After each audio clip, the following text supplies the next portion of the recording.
우리 아이들을 가르치는 우리 중고등부 또 유치아동부 선생님들을 위해서 여러분 많이 기도해 주시고, 또 우리 교회 학교가 하나님의 은혜로 잘 부흥하고 성장할 수 있도록 더불어 함께 기도해 주시기를 부탁을 드립니다. 오늘 예바다의 은혜라고 하는 제목으로 여러분들과 짧게 말씀을 나누려고 합니다. 이 세상에 참 많은 동물들이 있지요. 그 동물들을 보면 다 자기들마다의 장점, 특징들을 가지고 살아갑니다. 사자나 포범은 어떻습니까? 빠른 발과 날카로운 이빨로 먹잇감을 사냥해서 살아갑니다. 노루와 같은 초식 동물들은 뛰어난 청각, 그리고 감각, 그리고 순발력으로 이런 맹수들의 공격을 피해서 살아가지요.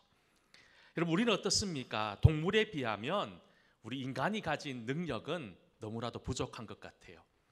저희 처가가 목장을 하고 있는데 이렇게 소들이 한 번씩 태어날 때 제가 이렇게 볼 때가 있습니다. 송아지가 태어나는데 태어날 때 그냥 자리에 벌썩 주저앉아 있는데 몇 시간만 지나지 않아도 네 발로 여러분 그 넓은 목장을 막 뛰어다니는 걸 보면서 대단하다는 생각이 듭니다. 우리 사람은 어떻습니까? 갓난아기가 태어나서 겨우 한 1년 지나야 걷는데 어느 정도로 걷습니까? 넘어질까 말까 조마조마하게 그냥 뒤뚱뒤뚱 걸어가는 게 우리 인생의 사람들의 모습인 거지요. 어떻습니까? 우리 인생은요, 표범이나 사자처럼 빨리 달리는 발도 없습니다. 청각이라든지 후각이라든지 시각 또한 다른 동물들보다 극히 부족합니다. 그런데 여러분 어떻습니까? 그럼에도 불구하고 우리 인간은 그 어떤 생명체보다도 강하고 그 위에 군림할 수 있는 능력이 있다는 거예요. 여러분, 우리와 동물을 구분하는 가장 큰 특징이 무엇입니까?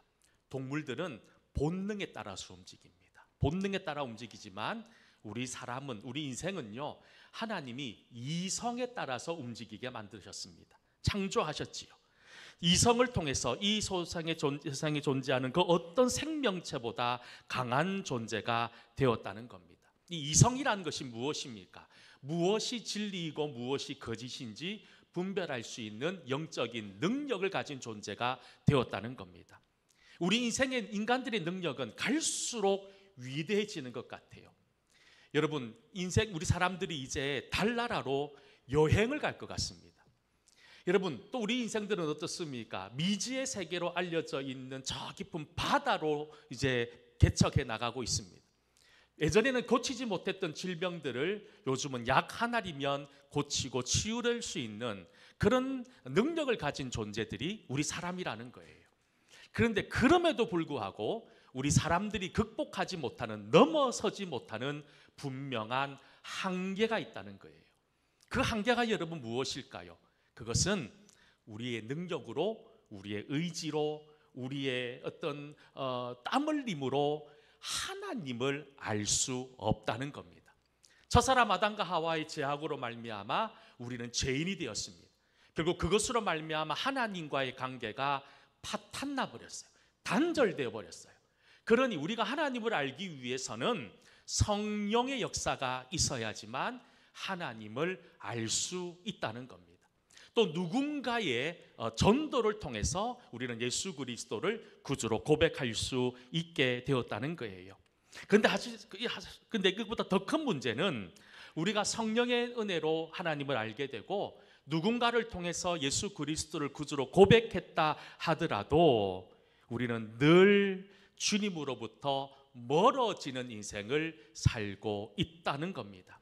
여러분, 우리가 늘 주님 마음을 가지고 살기 위해서 우리 늘 몸부림치지만 늘 우리의 중력은 높은 곳에서 낮은 곳으로 떨어지는 것처럼 하나님의 의로움, 선함이 아니라 죄악의 자리로 끊임없이 달려가는 것이 우리 인생의 한계이고 문제라는 겁니다.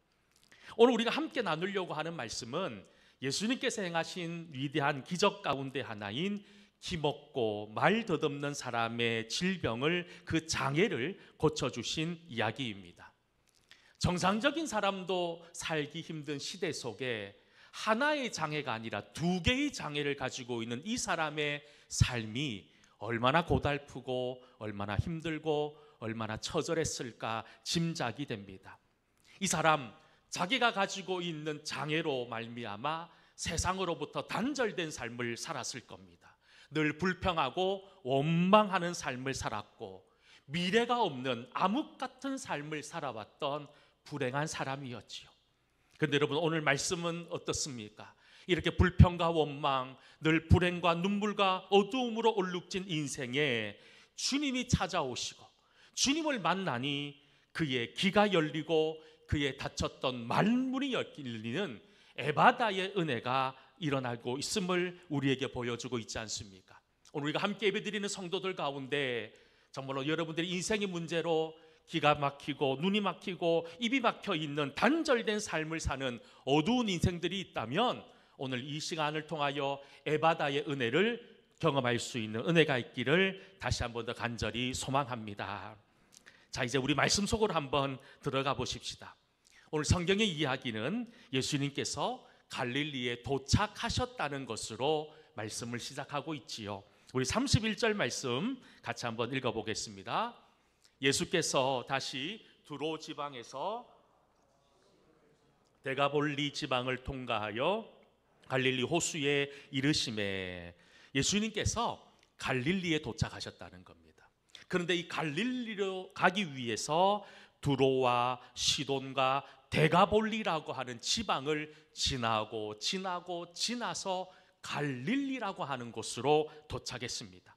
이 갈릴리는 어떤 곳입니까?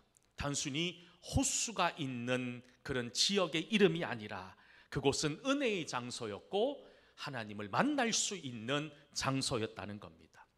시편 150편으로 이루어져 있지요. 그런데 그 시편 150편 중에 무려 15개가 성전에 올라가며 불렀던 노래라고 하는 표제를 가지고 있습니다. 다른 말로 하면 이스라엘 백성들이 성전에 올라가면서 불렀던 시편이라는 겁니다. 그들은 자기들이 살고 있는 삶의 터전에서 예루살렘에 있는 성전으로 올라가는 그 출발부터 시작해서 하나님을 찬송하고 하나님을 만나고자 하는 뜨거운 열정과 소망을 가지고 성전을 향해서 긴 여행을 떠났다는 겁니다. 고달픈 시간이었을 거예요.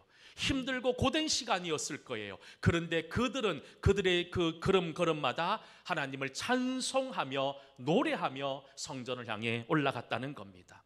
왜냐하면 성전에 가면 하나님을 만날 수 있기 때문이지요. 하나님을 예배할 수 있기 때문인 거지요.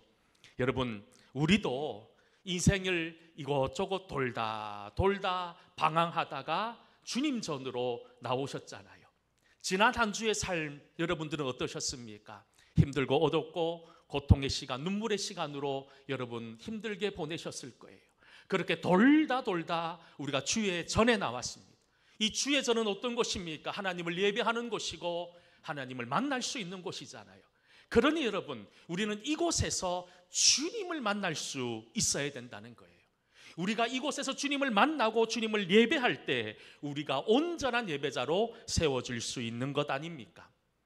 현대인들을 가르쳐서 매우 바쁜 시간을 보낸다라고 얘기합니다. 정신들이 없어요.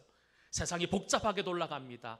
분초를 다투면서 돌아가는 시대 속에 살고 있습니다. 그러다 보니 자연스럽게 언제부턴가 하나님에게 집중하는 시간조차도 우리에게 점점 사라지고 있지는 않습니까? 1분도 하나님 앞에 기도하지 못합니다. 말씀 한 절도 읽을 여유가 없습니다. 시간이 없어서 기도하지 못하고 말씀 읽지 못하는 게 아니에요. 마음의 여유가 없어서 너무 쫓겨 사는 거예요. 하나님을 만날 시간조차도 내지 못한 채 아웅다웅 살고 있는 것이 우리네 모습인 거예요.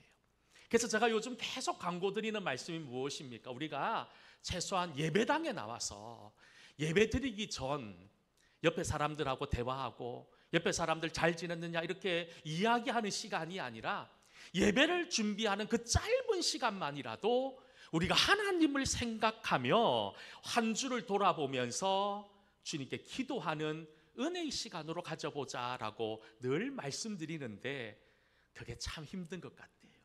그게 잘 안 되는 것 같아요. 주변에 있는 어떤 친구 목사가 목회하는 교회를 한번 갔던 적이 있는데 그 교회당 입구에 이런 글이 있었어요. 제가 그 글을 읽고 참 감동이 되었습니다. 어떤 글이 있었냐면 예배당에 들어가기 전에 휴대폰을 끄십시오. 그리고 당신의 모든 염려도 끄십시오. 끊임없이 찾아오는 걱정과 판단하는 마음을 예배 시간에는 다 꺼버리십시오. 우리 마음을 하나님께 온전히 구별해서 드리기 위해 노력하십시오. 오롯이 하나님만을 주목하여 예배하는 기쁨과 감격을 누리십시오. 우리가 지금 이 시간 예배드린다고 앉아 있는데 여러분들의 마음, 여러분들의 생각은 하나님을 향하고 있습니까? 아니면 세상을 향하고 있습니까? 목사의 설교를 듣고 있음에도 불구하고 걱정과 근심의 마음으로 말씀이 들어오지 않는 상황 가운데 놓여 있지는 않습니까? 예수님께서 갈릴리로 가시기 위해 수많은 곳을 통과하신 것처럼 우리도 수많은 인생의 여정을 통해서 이 자리에 앉아 있습니다. 우리가 교회에 나오는 이유는 단 한 가지입니다. 하나님께 예배하기 위함입니다. 우리가 하나님께 드리는 예배가 회복되어지지 않으면 예바다의 은혜도 허락되지 않는다는 겁니다. 그래서 오늘 본문의 이야기, 기적을 이야기하기 전에 예수님께서 여러분 여러 곳을 거쳐서 갈릴리라고 하는 목적지에 도착했다라고 말씀하고 있는 것이 아닐까요? 그리고 그 갈릴리에는 예수님을 기다리고 있었던 저와 여러분 같은 여러분 상실한 마음을 가지고 있었던 한 영혼이 있었습니다. 이 사람은 어떤 사람이었을까요? 오늘 본문 32절에 보면 그 사람을 이렇게 이야기하고 있습니다. 32절 말씀을 함께 읽어보도록 하겠습니다. 사람들이 기먹고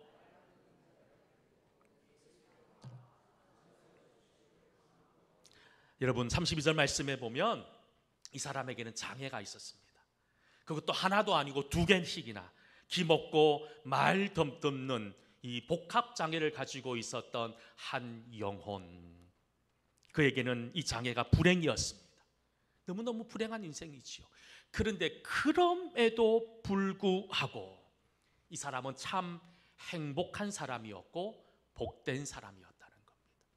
우리가 그냥 표면적으로 보면 이 사람이 가진 장애가 이 사람을 얼마나 힘들게 했을까라는 생각이 들지만 오늘 32절 말씀에 우리가 놓치고 있는 말씀이 있습니다. 사람들이 기먹고 말 듣는 사람자를 데리고 예수께로 나아왔다는 겁니다. 그가 행복한 이유가 무엇입니까? 그가 복된 이유가 무엇입니까?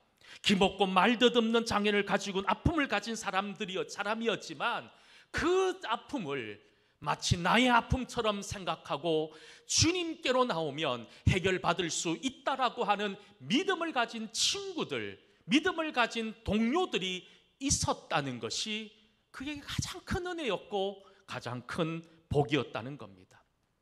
이 사람이 어떤 사람인지, 이 친구를 예수님께로 데려온 사람들이 어떤 사람인지 성경은 이야기하고 있지 않지만 이들은 한 영혼을 귀하게 여겼던 사람입니다.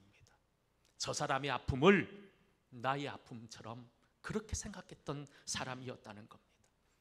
가끔 이렇게 교회에 있다 보면 성도들이 이런 얘기를 합니다. 목사님, 교회에 사랑이 없습니다. 이 사랑이 없는 교회 다니고 싶지 않습니다 하고 교회를 떠나는 분들이 간혹 있습니다. 사실 예배당 교회에 나오는 성도들은 환자들이잖아요. 내가 죄인임을 깨닫고 나의 연약함을 깨닫는 사람이 이 자리에 앉아 있는 거거든요. 어떻게 보면 우리는 다 아픈 사람이에요. 다 부족한 사람이에요. 그런데 여러분, 교회에 나와서 사랑이 없다라고 이야기하는 분들이 있습니다. 여러분, 아마 그들은 누구보다도 사랑받고 싶은 그런 간절한 마음이 있기 때문이겠지요. 그런데 주님은 뭐라고 말합니까? 우리를 향해 너희는 선한 사마리아인이 되라고 말씀합니다. 사랑받기보다는 내가 먼저 사랑하고 베풀어 줄 수 있는 사람이 되라. 좋은 사람이 없다고 불평하기 전에 여러분들이 좋은 사람이 되면 문제는 해결됩니다. 교회에 사랑이 없다고 말하기 전에 내가 먼저 사랑하는 사람이 되면, 내가 누구보다도 사랑이 많은 사람이 되면 우리 교회는 사랑 많은 교회로 변화되는 겁니다.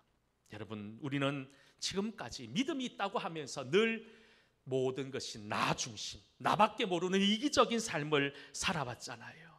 하지만 이제 예수님이 그러셨던 것처럼 또 친구의 아픔을 예수님께로 가지고 나왔던 이 친구들처럼 여러분, 우리 모든 열린 마음들을 좀 가질 수 있었으면 좋겠습니다. 누군가의 아픔을 바라보면서 그 사람의 아픔이, 그 사람의 눈물이 나의 것으로 여겨져야 되지 않겠습니까?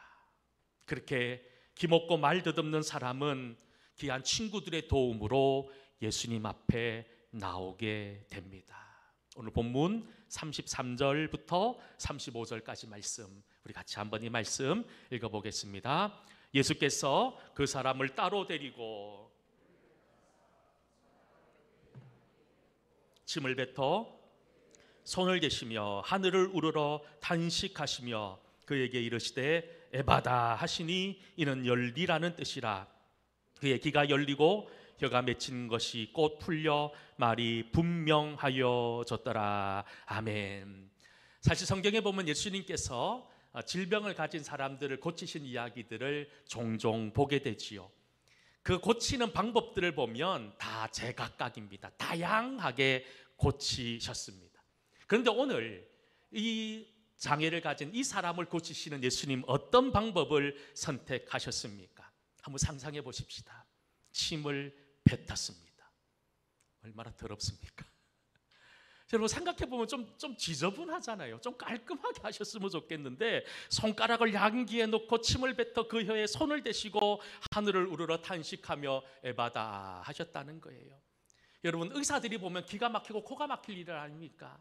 약을 쓴 것도 아니고 뭐 주사를 준 것도 아니고 침을 놓은 것도 아닙니다. 그저 침을 뱉고 그의 눈을 어루만지고 그렇게 에바다 하니 그의 모든 닫혀 있는 것이 열려졌다는 겁니다. 사실 우리가 이 에바다의 기적들 익히 잘 알고 있는 기적입니다. 그런데 우리가 익숙하기에 늘 놓치는 구절들이 있습니다. 그것이 뭐냐 하면 예수님께서 이 사람의 질병을 에바다 하고 고쳐주신 것이 중요한 것이 아니라 예수님께서 에바다라고 하시기 전에 예수님께서 보인 행동이 우리에게는 중요한 거라는 거예요. 그게 뭐냐? 예수님께서는 그 사람을 바라보며 탄식하셨다는 거예요. 생명부지의 사람입니다. 아마 단 한 번도 보지 못한 영혼 아닙니까? 물론 그의 친구들 오랜 시간 동안 함께 했기에 예수님에게 그를 데리고 나오는 마음, 그런 애절한 마음이 있을 수 있었을 거예요. 예수님, 이 사람을 한 번도 보지 못했습니다. 이름도 모르고 성도 모르고 아무도 몰라요. 이 사람이 어떤 사람이고 어떤 이력을 가진 건지 알지 못함에도 불구하고 이 사람의 아픔을 마치 나의 아픔처럼 탄식하셨다는 거예요. 탄식. 여러분, 요즘 제가 계속 여러분들에게 드리는 말씀이 무엇입니까? 우리 마음속에 예수님의 마음을 좀 가지자. 예수님의 마음을 가지는 것 참 어렵지요. 근데 예수님의 마음 중에 특별히 오늘 우리에게 보여주시는 예수님의 마음이 뭐냐 하면 공감의 마음이라는 거예요. 공감의 마음. 그 사람이 얼마나 힘들었을까? 그 사람의 인생이 얼마나 고통스러웠을까? 얼마나 절망스러웠을까? 주님 그것을 공감하셨다는 거예요. 현대인들이 자꾸 공감 능력이 떨어집니다. 누가 뭐라고 얘기해도 내 말처럼 들리지 않는다는 거예요. 내 일처럼 느껴지지 않는다는 거예요. 저는 우리 성도들이 눈물이 많았으면 좋겠습니다. 누군가의 아픔을 들었을 때 함께 좀 울어줬으면 좋겠어요. 여러분들에게는 웃음이 많았으면 좋겠습니다. 누군가의 기쁨과 행복이 있을 때 함께 신나게 좀 웃어줄 수 있었으면 좋겠어요. 우리 속에 울음도 없고 웃음도 없잖아요. 여러분, 이것은 예수님의 마음이 아니잖아요. 저는 우리 동성교회 성도들은 어느 교회 성도들보다 잘 울고 잘 웃을 수 있는 은혜가 있기를 간절히 소망합니다. 특별히 오늘 이 이야기는 단순히 보지 못하고 말 못하는, 듣지 못하고 말 못하는 사람의 장애를 고쳐준 이야기로 끝나고자 하는 것이 아니에요. 이 기적을 통해 우리 예수님께서 보여주고자 하는 정말로 진리의 말씀이 있습니다. 열리라는 겁니다. 풀어지라는 거예요. 믿음을 회복하라는 거예요. 닫혀있는 구원의 문이 열리라는 거예요. 19세기 프랑스 신학자로 알려진 르낭이라고 하는 사람이 있습니다. 이 사람은 자유주의적인 신학을 가지고 있었습니다. 예수님의 죽음을 뭐라고 얘기하냐면, 예수님은 정치적 혁명을 통해 이스라엘을 독립시키려다 실패하고 처형당했다라고 규정합니다. 명색이 신학자라는 사람이.